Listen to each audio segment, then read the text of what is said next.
D'accord, justement, et que vous aurez tous les deux envie de les voir. On parle de deux films très différents. D'un côté, un thriller sociétal et de l'autre côté, une comédie hilarante. Mais ces deux films ont des points communs. D'abord, ils sont tous les deux nommés aux Oscars qui ont lieu dimanche. Vous y serez, je crois, Aymeric Lomprey, aux Oscars dimanche. À la régie. Hein. Exactement, on s'y verra. Et c'est deux films qui portent un regard sur notre époque. Je pense que ça va vous intéresser tous les deux, parce que c'est des films qui parlent de la difficulté à discuter, à débattre, quand les gens sont trop fixés sur leur position, que ce soit des positions réac ou progressistes.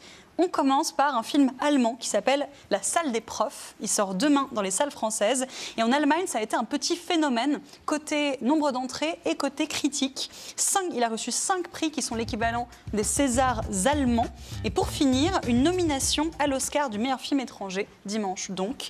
Alors ça se passe dans un huis clos, dans un collège qui se veut plutôt moderne et progressiste. Mais dans ce collège, il commence à y avoir des vols. Et à cause de ces vols, plein d'opinions font surface et s'affrontent.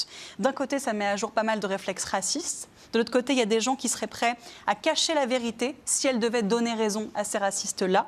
D'un côté, ceux qui réclament des résultats. De l'autre, ceux qui s'inquiètent des méthodes employées pour les obtenir.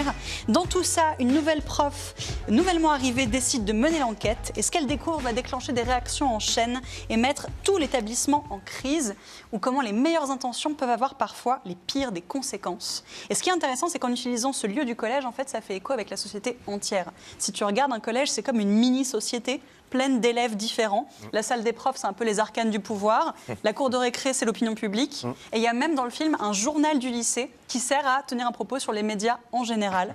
C'est demain dans les salles françaises et dimanche aux Oscars. Et donc c'est qui vole?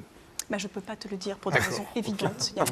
Et tu as un deuxième film? Oui, un film d'un tout autre genre, une comédie qui est désormais disponible sur Prime Video et qui est sortie assez discrètement en France, ce qui est étonnant quand on voit le phénomène que ça a été aux États-Unis. Ça s'appelle American Fiction, c'est porté par l'acteur Jeffrey Wright qu'on voit sur l'affiche et qu'on a vu dans James Bond, dans Batman, dans Hunger Games, dans plein de choses. Et c'est un petit ovni, un premier film indépendant qui se retrouve juste nommé 5 fois aux Oscars. Meilleure musique, meilleur acteur second rôle, meilleur acteur tout court, meilleur scénario adapté, c'est adapté d'un roman, et meilleur film, tout simplement. Le héros est un écrivain dont le travail ne se vend pas. Consterné par le fait que dans les livres et les films, les seuls personnages noirs qui marchent sont des stéréotypes de jeunes défavorisés, il décide de dénoncer ça en écrivant le livre le plus cliché du monde. Stereotypes? I'll give them one. Nobody's gonna publish this. Just want to rub their nose, isn't it?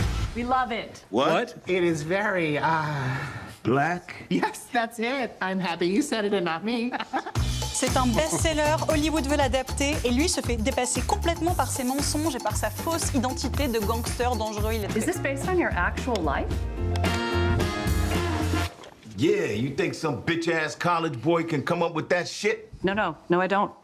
En fait, le film s'amuse de la white guilt, de cette appétence de l'industrie culturelle blanche pour les histoires inspirantes de Noirs qui dénoncent le racisme, tout en cantonnant les Noirs à uniquement certains postes et uniquement certains rôles ultra clichés. Le film a reçu un raz-de-marée de critiques positives et de prix aux États-Unis. Il est encensé pour son humour, pour sa pertinence dans les débats actuels et pour son casting inclusif et prestigieux. Voilà, donc aux Oscars dimanche, on aura un thriller allemand et une satire américaine qui montrent que le cinéma reste un outil très pertinent pour discuter de l'époque. Qui veut voir quoi? Vous voulez voir lequel? Monsieur le sénateur, vous voulez voir lequel?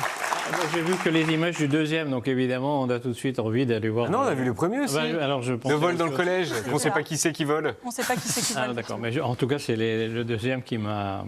Voilà. attiré mon attention. J'irai voir le premier, du coup.